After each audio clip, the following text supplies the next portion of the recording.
Capítulo 1000. No grande palácio acima da névoa cinza. Através do ponto de luz de oração de Enune, Klein viu a cena dentro do quarto de seu valete. À medida que sua visão se ampliava e se estendia lentamente, ele começou a abranger toda a rua Bokilund. Entre os edifícios cobertos de flores frescas e grama, guarda-sóis que protegiam a luz do sol passavam lentamente. Havia carruagens lentas, elegante ou lindamente adornadas, e jovens correndo rapidamente em bicicletas. Finalmente, Klein se concentrou na casa 39, residência do membro do parlamento Met. Então baixou seu campo de visão e começou a observar cada animal e humano para ver se havia algum homem de cabelos pretos, olhos pretos e usando monóculo. Ufa! Não há mudança ou mudança de destino. Quase 10 minutos depois, Klein soltou um suspiro de alívio. Neste momento, uma carruagem entrou na residência de Met e parou na porta deles. Uma jovem com cabelos encaracolados verde escuros e olhos castanho escuros brilhantes desceu de uma carruagem. Não foi outra senão Hazel que retornou para casa. Ela estava usando um vestido verde escuro que não expunha seus ombros. Seus lábios estavam ligeiramente franzidos e ela tinha uma aparência relaxada com um toque de alegria. Ao ver Hazel nesse estado, o coração de Klein deu um pulo. Isso foi definitivamente anormal. Do ponto de vista de Klein, a semideusa rato teria apenas 2 fins após conhecer o avatar de Amon.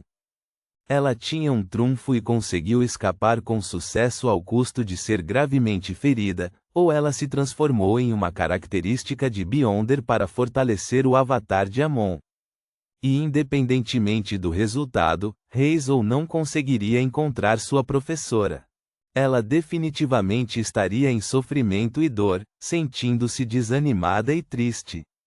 Então, como ela poderia estar relaxada e feliz?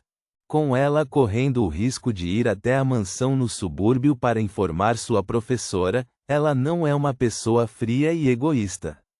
Seu estado atual indica que ela confirmou que sua professora, aquela semideusa rato, está bem. Ela até foi recompensada, talvez obtendo todo tipo de conhecimento sobre o mundo sobrenatural. Isso está em conflito com minha teoria. Não, não está em conflito. Depois de eliminar o impossível, o que resta, por mais improvável que seja, deve ser a verdade. Klein recostou-se na cadeira e chegou a uma conclusão. Amon não apenas obteve a característica de Beyonder da semideusa rato, mas também roubou seu destino e substituiu sua identidade.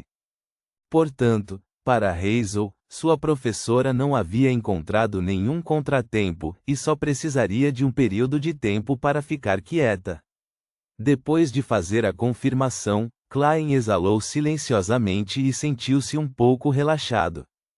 Para ele, o aspecto mais assustador de Amon era que ninguém sabia que forma ou identidade ele usaria para aparecer. Seria possível que um dia o deputado Met usasse um monóculo, ou que os insetos no jardim se aparecessem com monóculos na cara. Portanto, depois de compreender a identidade que Amon poderia usar para aparecer, Klein não pôde deixar de se sentir mais seguro. Quanto ao desempenho de Amon ser problemático diante de Hazel, Klein acreditava que era impossível. Afinal, Amon era um rei dos anjos fundamentalmente bom em enganar. Mesmo que mencionasse algo diferente do que a semideusa rato havia dito, ele poderia facilmente usar a desculpa de ser um teste com o que ele agora disse ser parte de sua educação formal para enganá-la. Claro, com base na representação de Palais Zoroaste, Amon definitivamente não apareceria como um semideus rato, então eu não deveria ser descuidado. Klein fez algumas observações antes de retrair o olhar e sair da névoa cinza. Dentro de seu quarto, ele se sentou em uma cadeira reclinável e bebeu um chá preto com uma rodela de limão.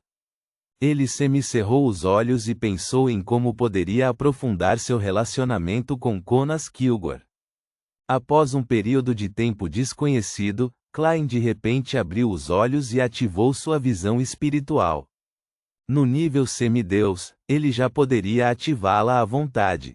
Quase no mesmo momento, Reinet Tainiker saiu do vazio com as 4 cabeças loiras de olhos vermelhos nas mãos. Uma delas tinha uma carta na boca. De quem é a carta? Klein perguntou enquanto estendia a mão direita.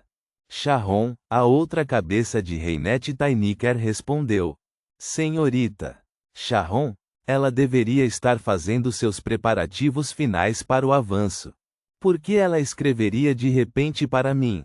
Klein ficou um pouco confuso ao receber o envelope.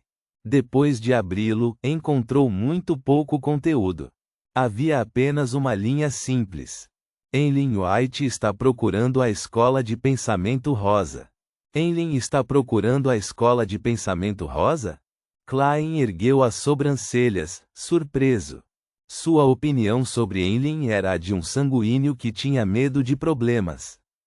A menos que necessário, ele nem queria sair. Então, como poderia procurar ativamente pela escola de pensamento rosa? Definitivamente, esse não é a vontade do próprio Enlin. Sim, Enlin havia mencionado que alguma figura importante dos sanguíneos iria se encontrar com ele. Esta é uma nova missão que o sanguíneo deu a ele? É muito possível. Porém, por que ele não mencionou isso no clube de tarô?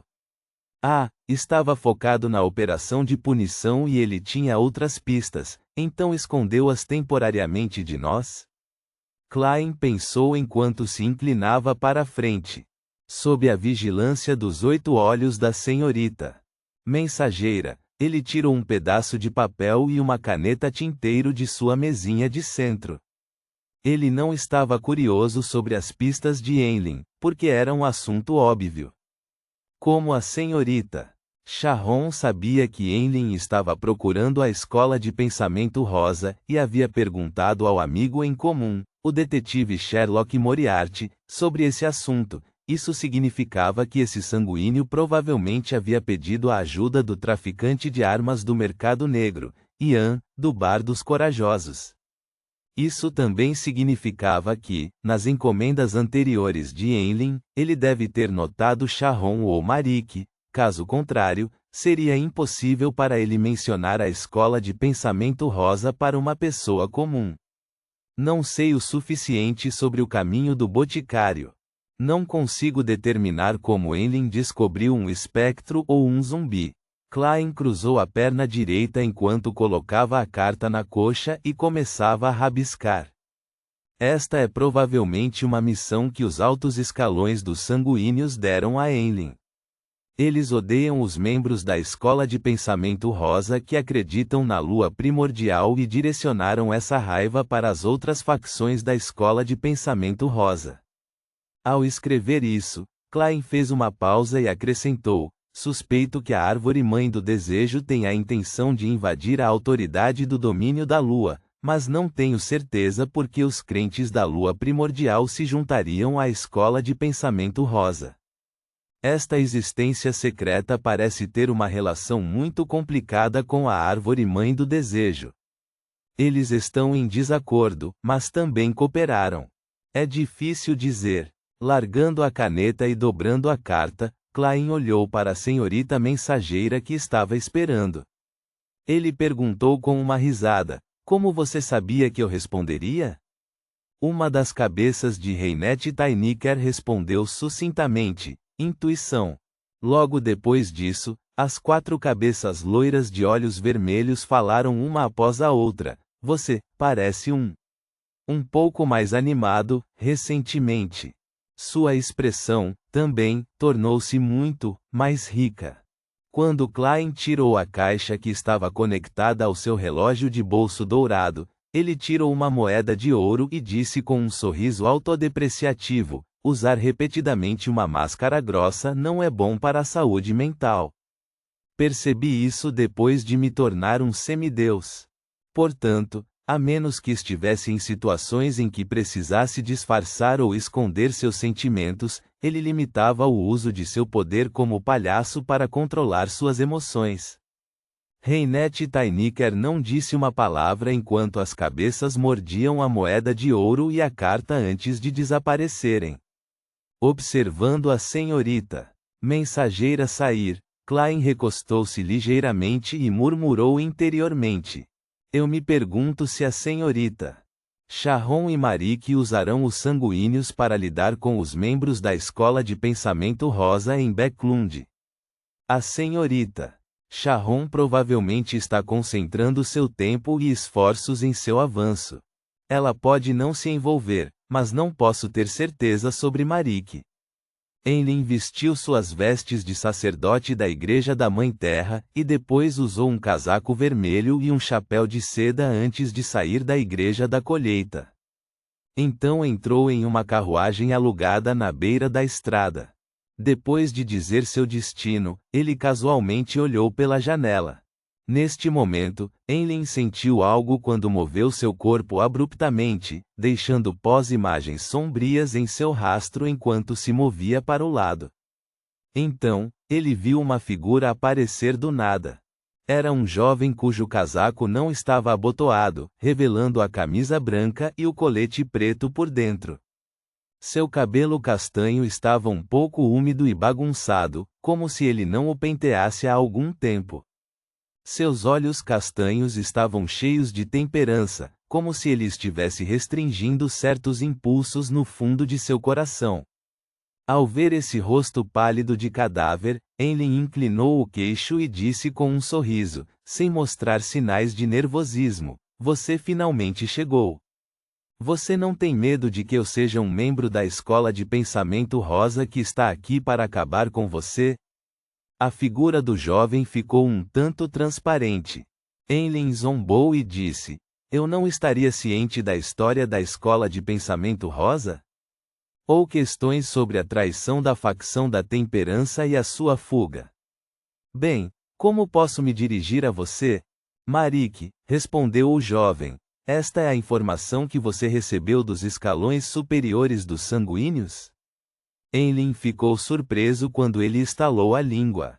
Você é mais inteligente do que eu pensava. Ele usou tal observação para confirmar a suposição da outra parte. Marique respirou lentamente e inclinou-se ligeiramente para a frente.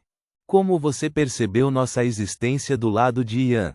Enlin recostou-se vagarosamente na carruagem e disse com um sorriso: Os humanos têm cheiro de humanos. Aparições têm cheiro de aparições. Marique ficou em silêncio por alguns segundos antes de perguntar: Você, sanguíneo, deseja lidar com os membros da Escola de Pensamento Rosa em Backlund? Os membros importantes, Enlin respondeu com ênfase. Se for esse o caso, podemos nos usar como isca para ajudá-lo a pescar os membros da Escola de Pensamento Rosa.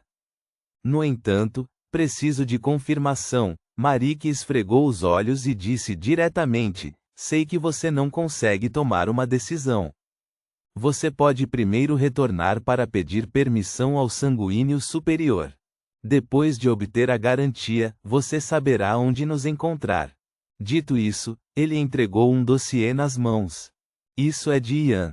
É o resultado inicial do rastreamento de Ernest Boyer. Muitos caçadores de recompensas completaram isso juntos. Enlin recebeu o dossiê e assentiu com um raro olhar de solenidade. Ok. Ponto.